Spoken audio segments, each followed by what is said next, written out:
Assalamualaikum warahmatullahi wabarakatuh. Perkenalkan nama saya Yosefinisa Aulia dengan NIM 1803296. Baiklah, pada hari ini saya akan mempresentasikan hasil dari penelitian saya yang berjudul Pengaruh Cahaya Terhadap Pertumbuhan Cabai, Capsicum sp.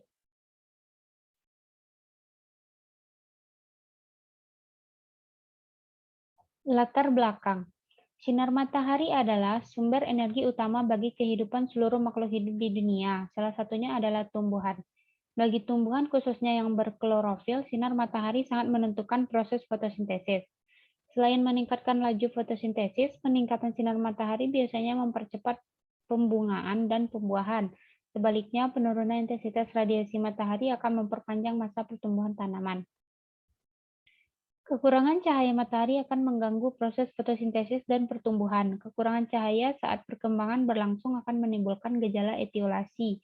Gejala etiolasi tersebut disebabkan oleh kurangnya cahaya atau tanaman berada di tempat yang gelap. Cahaya juga bersifat sebagai penghambat atau inhibitor pada proses pertumbuhan. Hal ini terjadi karena dapat memacu difusi auksin ke bagian yang tidak terkena cahaya. Tumbuhan yang tumbuh di tempat terang menyebabkan tumbuh lebih besar dan batang kecambah juga lebih kokoh. Berdasarkan penelitian sebelumnya, di mana cahaya dapat mempercepat proses fotosintesis sehingga tanaman lebih cepat berkembang, maka penelitian ini akan membandingkan bagaimana pengaruh cahaya terhadap tumbuhan cabai, yaitu dengan meletakkan tumbuhan cabai merah di daerah terdada, yaitu yang terkena cahaya matahari langsung dan ternaung. Rumusan masalah, bagaimana pengaruh terhadap pertumbuhan tanaman cabai terhadap cahaya. Kemudian bagaimana perbandingan terhadap pengaruh cahaya di tempat terdada dan tempat ternaung. Tujuan dari penelitian ini yaitu yang pertama untuk mengetahui pengaruh cahaya terhadap pertumbuhan tanaman cabai. Yang kedua, mengetahui perbandingan terhadap pengaruh cahaya di tempat terdada dan ternaung. Selanjutnya, ruang lingkup penelitian. Dalam penelitian ini, penulis membatasi ruang lingkup yang dikaji yaitu penggunaan tumbuhan cabai merah atau Capsicum sp dengan meletakkan di dua keadaan berbeda, terdada dan ternaung, selama 12 hari. Adapun parameter yang diukur meliputi tinggi batang pada setiap batang yang diamati setiap harinya. Manfaat dari penelitian ini. Hasil dari penelitian ini dapat berguna dalam rangka menambah wawasan serta pengetahuan kita mengetahui fisiologi cakapan tumbuhan khususnya tentang pengaruh cahaya terhadap pertumbuhan cabai. Tinjauan teoritis. Cahaya. Cahaya matahari adalah sumber energi utama bagi kehidupan seluruh makhluk hidup di dunia. Bagi manusia, hewan, dan tumbuhan, cahaya matahari adalah penerang dunia ini. Selain itu, bagi tumbuhan, khususnya yang berklorofil, cahaya matahari sangat menentukan proses fotosintesis.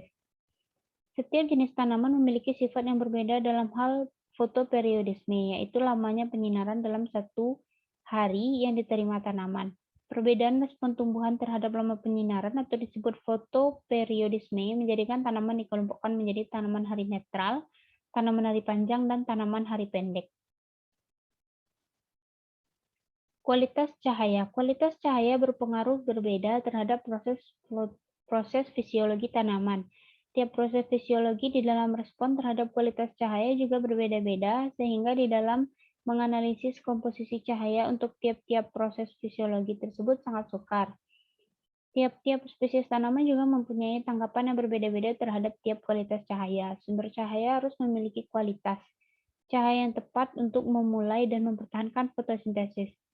Suatu penelitian yang dilakukan untuk melihat besarnya absorpsi tanaman klorofil terhadap PAR, ternyata setiap panjang gelombang memperhatikan daya absorpsi yang berbeda-beda.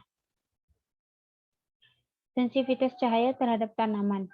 Cahaya berperan utama dalam proses fotosintesis melalui fitokrom. Fitokrom merupakan penerima cahaya yang paling efektif dalam mengendalikan proses morfogenesis tanaman dibanding dengan yang lain.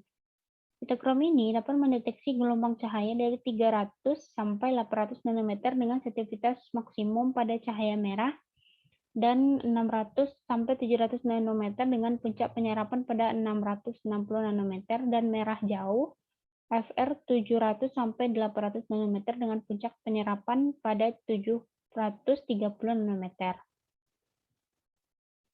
Tanaman cabai. Tanaman cabai Capsicum annum L berasal dari daerah tropikal dan subtropikal benua Amerika, khususnya Kolombia, Amerika Serikat, dan terus menyebar ke Amerika Latin. Bukti budidaya cabai pertama kali ditemukan dalam tapak galian sejarah Peru dan sisaan biji yang telah berumur lebih dari 5.000 tahun sebelum Masehi di dalam gua Tehuacan, Meksiko. Penyebaran cabai ke seluruh dunia, termasuk negara-negara di Asia seperti Indonesia, dilakukan oleh pedagang Spanyol dan Portugis. Klasifikasi tanaman cabai. Klasifikasi tanaman cabai yaitu divisinya Spermatophyta, subdivisinya Angiospermae, kelasnya Dicotyledone, ordonya Solanales, familinya Solanaceae, genusnya Capsicum, dan spesiesnya Capsicum annum L. Metode penelitian, waktu dan tempat. Penelitian ini dilaksanakan pada bulan April tahun 2021 di Batu Plano, Kecamatan Sungai Pua, Kabupaten Agam, Provinsi Sumatera Barat, Kepulauan Sumatera, Indonesia. Alat yang digunakan ada polybag ukuran kecil 24 buah, penggaris, pensil, buku tulis, dan kamera. Bahannya ada bibit cabai yang berumur 20 hari, media tumbuh, berupa tanah, air, dan pupuk kandang. Prosedur kerja yang pertama itu menyiapkan bibit cabai merah, kemudian membuat media tanam dengan campuran tanah dengan pupuk kandang dengan perbandingan 2:1. Media tanah dimasukkan ke dalam polybag, kemudian menanam bibit cabai merah sebanyak 1 batang ke dalam tiap-tiap polybag.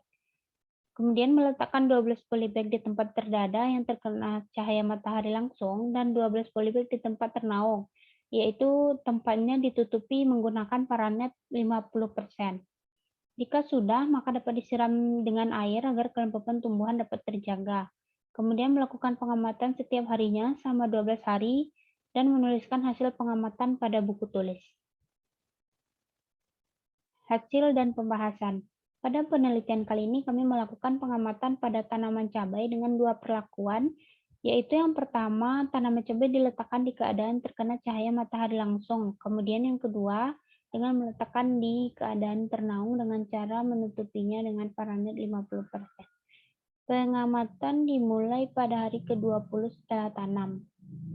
Hasil dan pembahasan. Dapat dilihat pada tabel di atas bahwa rata-rata tinggi tanaman cabai yang diberi perlakuan naungan 50% lebih baik pertumbuhannya dibandingkan dengan pertumbuhan tanaman yang dibiarkan terkena sinar cahaya matahari. Kemudian dari tabel analisis seragam setelah kita olah data mentahnya, maka didapatkan hasil nilai F hitung kita lebih besar dibandingkan nilai F tabel. Maka hipotesis kita tentang cekaman cahaya tidak berpengaruh terhadap tinggi tanaman cabai itu ditolak. Jadi didapatkan kesimpulan bahwa cekaman cahaya berpengaruh terhadap pertumbuhan tinggi tanaman. Setelah dilakukan analisis seragam, kemudian dilanjutkan dengan uji DNMRT 5%, mendapatkan bahwa cekaman cahaya dengan memberikan naungan 50% tidak memberikan pengaruh yang signifikan terhadap pertumbuhan tinggi tanaman cabai.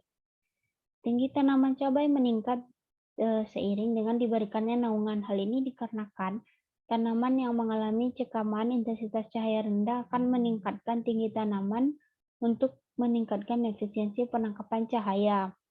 Hal ini sesuai dengan pernyataan Gardner tahun 1991 bahwa peningkatan tinggi tanaman akibat cekaman cahaya diakibatkan adanya proses etiolasi yang terjadi pada saat proses pemanjangan batang. Proses etiolasi yang terus terjadi pada tanaman yang ternaungi adalah salah satu cara agar tanaman dapat menangkap cahaya dengan lebih efisien. Kesimpulan yang dapat kita tarik dari pembahasan tersebut bahwa cekaman cahaya matahari berpengaruh terhadap pertumbuhan cabai walaupun tidak memberikan pengaruh yang signifikan. Kemudian dapat disimpulkan bahwa naungan menyebabkan meningkatnya tinggi tanaman cabai. Baiklah, sekian presentasi dari hasil penelitian saya. Maaf jika ada salah-salah kata dan kekurangan. Saya sudahi dengan wassalamualaikum warahmatullahi wabarakatuh.